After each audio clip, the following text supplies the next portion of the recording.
This is a high-protein sandwich made without bread. Today I'm sharing an easy and healthy Moong Dal sandwich that's crispy on the outside and soft inside, made with high-protein lentils and no bread at all.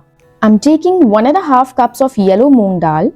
Before soaking, I always wash the dal really well at least 2 times. I gently rub it while washing because this helps remove any dust, residue or excess starch. Now we need to soak it. So yellow moong dal doesn't take much time to soak. Normally just 2 to 3 hours are enough, and honestly even 2 hours work perfectly. But if you are really short on time or in a hurry like me today, here's a super helpful trick. Soak the moong dal in hot water. I didn't even have the time to wait for 2 hours today, so I used hot water. And this works beautifully, guys. Alright, now let's prepare the stuffing. I have very finely chopped 2 carrots, 2 green bell peppers and some green peas in my manual chopper. You can totally customize this, add sweet corn, spinach, green beans, whatever veggies you like. Then heat 1 tablespoon of oil in a pan, add 1 heaped teaspoon of grated ginger followed by green chilies. You can always adjust the green chilies as per your spice level. Saute the ginger and chilies for a couple of minutes and then add all the chopped vegetables and season it with some salt and black pepper. Keep the flame on high and saute continuously. We want the veggies crunchy, not soggy. That's very important. This step hardly takes around 5 to 7 minutes. Then once the veggies are just cooked but still have a bite, switch off the gas. Finish it with freshly chopped coriander or cilantro leaves. Alright, now comes the protein boost. Grate about 50 grams of paneer directly into the hot vegetable mixture. If you are a vegan or watching calories, simply replace paneer with tofu. The taste and texture are equally amazing. Since the gas is already switched off, the paneer or tofu softens gently without releasing water. Mix everything well and let the stuffing cool down completely. Our flavorful, high-protein stuffing is ready now. Alright, now back to our soaked moong dal.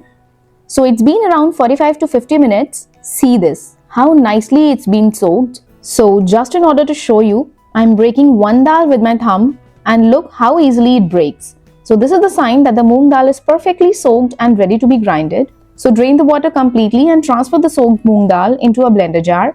Add a few pieces of ginger, salt as per your taste and just a pinch of asafoetida or hing. Blend it into a smooth batter. Now transfer the batter into a bowl.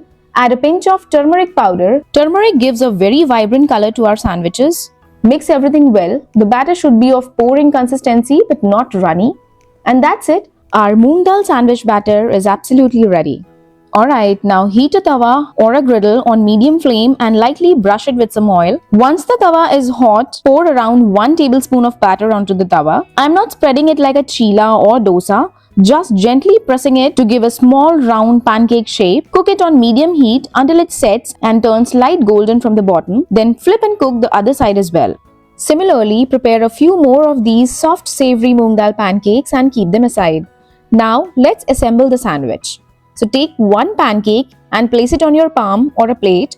Add the prepared stuffing generously in the center and spread it evenly, but don't take it all the way to the edges. Then place another pancake on top and gently press it with your palms so both the pancakes stick together and hold the stuffing nicely in between. Then place these sandwiches in a preheated electric grill until they turn golden and slightly crisp from outside. If you don't have an electric grill, no worries at all. Simply toast these sandwiches on a pan or a tawa from both the sides until crispy golden brown and you'll be done. Serve it hot with some Greek yogurt and salad by the side. You can also go with green chutney, ketchup or even plain curd. See you next time. Bye-bye.